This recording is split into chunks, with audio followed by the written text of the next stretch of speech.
তীব্র দাবদাহ রাজ্য জুড়ে এই অবস্থায় আরও এগিয়ে আনা হলো ছুটির দিন। আগামী সোমবার থেকে রাজ্যের সমস্ত স্কুলে ছুটি ঘোষণা করেছে রাজ্য শিক্ষা দপ্তর।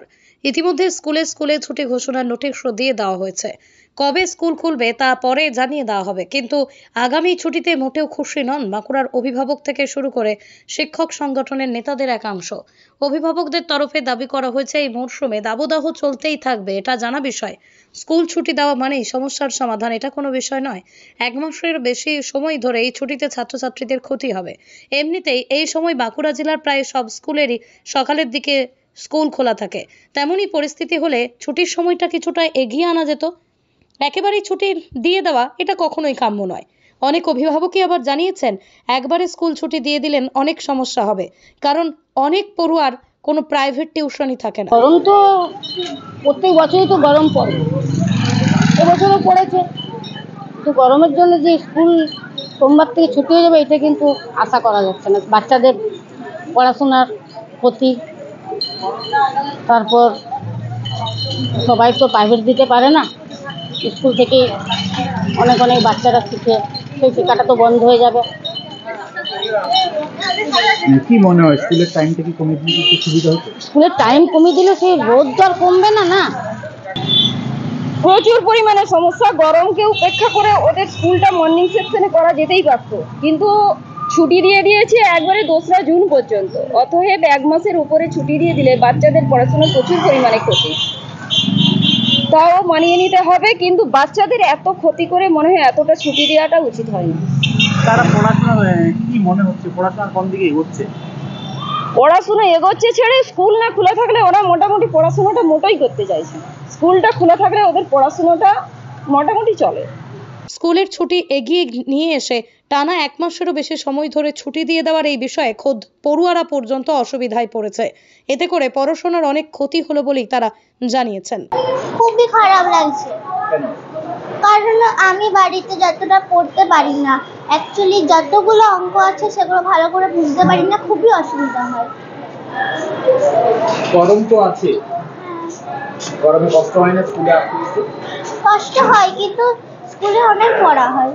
স্কুলে পড়াশোনাটা হয়, বাড়িতে গিয়ে সেই পড়াশোনা হবে না, কারণ অঙ্কগুলো যেগুলো অনেক কঠিন লাগে আমাদের, সেগুলো হয় না ভালো। কি মনে হয় এই গরমে স্কুলটা কি তাড়াতাড়ি ছুটি দিলে স্কুলে এলে ভালো লাগবে? একটু দেরি করে স্কুলে ছুটি দিত তাহলে ভালো হতো, অঙ্কগুলো কয়েকটা বুঝে যেতাম। অন্যদিকে স্কুল ছুটির বিরোধিতা করেছেন পশ্চিমবঙ্গ প্রাথমিক শিক্ষক সমিতির সাধারণ সম্পাদক দীনবন্ধু বিদ্যাভূষণ। তিনি বলেন, করোনাকালে দীর্ঘদিন ধরে স্কুল বন্ধ থাকায় যা ক্ষতি হওয়ার হয়েছে, এবার গরমের অজুহাতে এই ছুটি আবারও ক্ষতি করবে। বাড়ি থেকে সর্বোচ্চ 10 মিনিট দূরত্বে স্কুল, ফলে অসুবিধা হওয়ার কোনো কথা ছিল না। পূর্ব নির্ধারিত সূচি অনুযায়ী 16ই মে থেকে গরমের ছুটি পড়ার কথা ছিল, কিন্তু প্রায় এক মাস এগিয়ে আনা হলো। এখনো সব স্কুলে প্রথম পার্বিক মূল্যায়ন হয়নি। এভাবে স্কুল ছুটি দিয়ে দিলে সমস্যার সমাধান হতে পারে না। প্রয়োজনে একাডেমিক ক্যালেন্ডার পরিবর্তনের পথে হাঁটা উচিত ছিল বলেই তিনি মন্তব্য করেন। আজকে হয়ে ছুটি পড়ছে, সোমবার থেকে ছুটিটা পড়ছে। গ্রীষ্মের দাবদাহ আছে, এটা সত্যি কথা। এবং বাঁকুড়া, পুরুলিয়া, পশ্চিম মেদিনীপুর এই যে এলাকায় এটা বেশি আছে, কলকাতাতেও গরম আছে। কিন্তু এর জন্য যে পন্থাটা নেওয়া হয়েছে, একেবারে স্কুল বন্ধ, এটা একেবারে সহজতম একটি পন্থা। এতে বাচ্চাদের পড়াশোনা যথেষ্ট ক্ষতি হয়ে যাবে।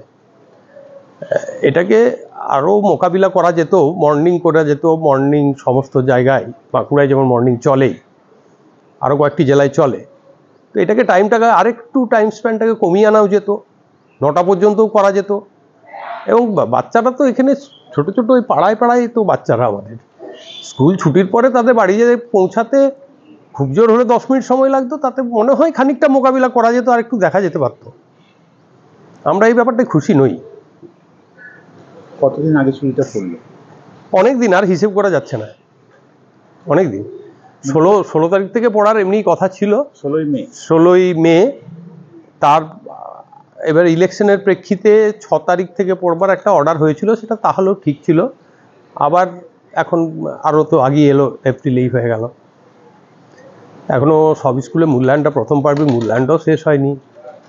করোনা একটা বড় পিরিয়ড অফ গেছে।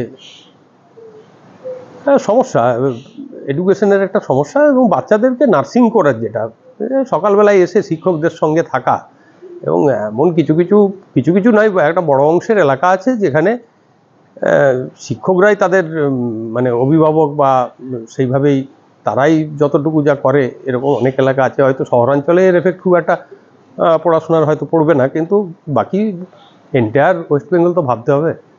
এবং নর্থ বেঙ্গলে যে এরকম বিরাট দাবদাহ চলছে, ডুয়ার্স অঞ্চল হ্যান, এগুলো তো সেরকম ব্যাপারটা নেই। আবার সেখানে ইলেকশনও হয়ে গেল। যাই হোক, আর একটু ভেবে করা উচিত ছিল। এইভাবে বারবার ছুটিটা বা এটা সেশনের শুরুতেই এরকম দাবদাহ হবে জেনেই আমার মনে হয় একাডেমিক ক্যালেন্ডারটাকে এবার সেট করা দরকার। অন্য সময় বাড়ানো, এই সময় একটু ছুটি রাখা, পরে একাডেমিক সময়টাকে বাড়ানো, বা এরকম কিছু একটা বিকল্প ভাবা দরকার। স্বাস্থ্যসাথী মান্যতাপ্রাপ্ত মাল্টি স্পেশালিস্ট ও রোগী পরিষেবার বিশ্বস্ত প্রতিষ্ঠান দেবনাথ হসপিটাল। রয়েছে ICU, NICU, USG, TLH, dialysis বিভাগ, ল্যাপারোস্কোপিক, শল্য, অর্থোপেডিক, ডিজিটাল এক্স-রে, বন্ধ্যাত্ব চিকিৎসা সহ উন্নত চিকিৎসা পরিষেবার আরও একাধিক বিভাগ। রয়েছে ঔষধের দোকানও। আমাদের ঠিকানা বাসুদেবপুর মোড়, আরামবাগ, হুগলি। যোগাযোগ নাম্বার 8373074998। এছাড়াও যোগাযোগ করুন 8373074999 এই নাম্বারে।